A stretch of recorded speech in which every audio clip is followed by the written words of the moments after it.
Hello welcome friends, ये reading रहेगा 27 जैन से लेके 2 फेब तक। और कार्ड आया है एस ऑफ पेंटिकल्स। कार्ड तो बहुत सुंदर यहाँ पे हमें दिखाई दे रहा है, यानी आई थिंक रिसेंटली भी ये कार्ड आया था, मुझे याद नहीं, लेकिन आई थिंक ऐसा लग रहा है कि रिसेंटली भी कार्ड आया था किसी हफ्ते में। तो ये हफ्ते में आपको यूनिवर्स दोबारा बहुत सारी अपॉर्चुनिटीज दे रहा है कि जो अब तक हो गया वो हो गया, लेकिन आप दोबारा से सारी चीजों को रीस्टार्ट करना है। और इसके लिए यूनिवर्स आप लोगों को एक फेवरेबल सुटेबल एनवायरनमेंट भी दे रहा है, और जो भी हेल्पिंग हैंड्स लगेंगे वो भी दे रहा है।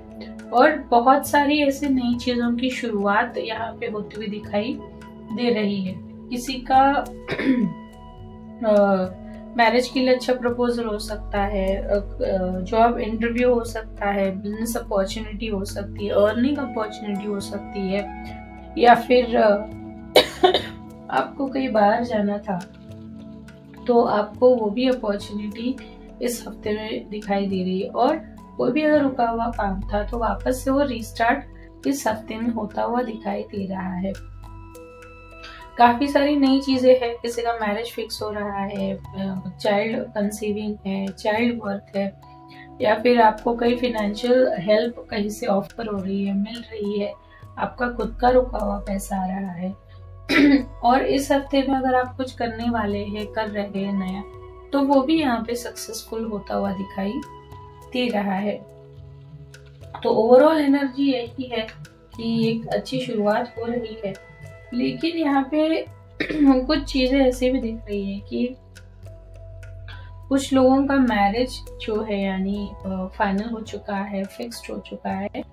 तो यहाँ पे कोई कोई वो मैरिज मुझे टूटता हुआ दिखाई दे रहा है, मैरिज हो एंगेजमेंट हो इस हफ्ते में टूटते हुए दिखाई दे रही है।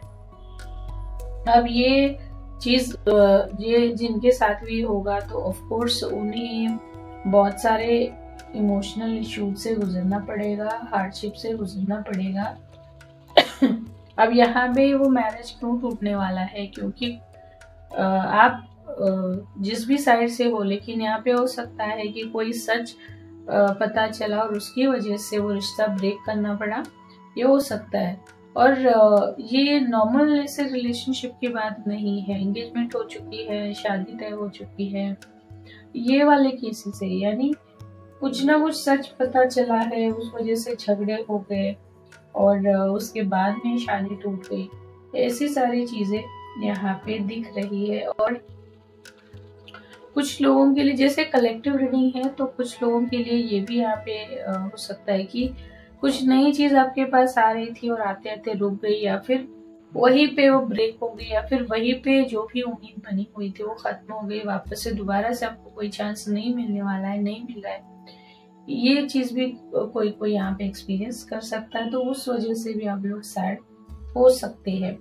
तो यहाँ पे गाइडेंस यही है कि चाहे जो भी हो, आपको होपफुल रहना है। यूनिवर्स हमेशा एक चीज अगर खत्म होती है तो दूसरी चीज हाथ में जरूर वो देता है, लेकिन हमें वो रेडी रहना चाहिए और उसे पहचानना भी आना चाहिए कि भाई हाँ, ये चीज चली गई है, अब मुझे यहाँ पे दूसरा मेरा काम स्टार्ट करना भी। ये नहीं है यहाँ पे कि एक रिश्ता चला गया तो इमीडिएटली किसी भी रिश्ते में घुस जाओ, नहीं, मैं रिलेशनशिप की बात नहीं कर रही हूँ। हाँ, लेकिन जिंदगी को रिस्टार्ट आप जरूर कर सकते हैं। कोई एक रिलेशन खत्म हो गया, इस वजह से आप अपने खुद को नहीं खोज सकते, या फिर आपके अच्छे के लिए ही वो रिश्ता अगर यूनिवर्स ने तोड़ा है, तो आप लोग को दुखी होने की जरूरत नहीं है। और जो भी पेनफुल सिचुएशन अभी इस हफ्ते में आएगी वो ज्यादा दिन तक नहीं टिकेगी, ऐसा मुझे लग रहा है। कुछ हफ्तों में ही उसमें और क्लैरिटी आ जाएगी और आपका जो भी पेन है वो भी दूर हो जाएगा। हाँ, लेकिन इस वजह से घर में बहुत सारे इश्यूज, डिस्प्यूट्स हो सकते हैं।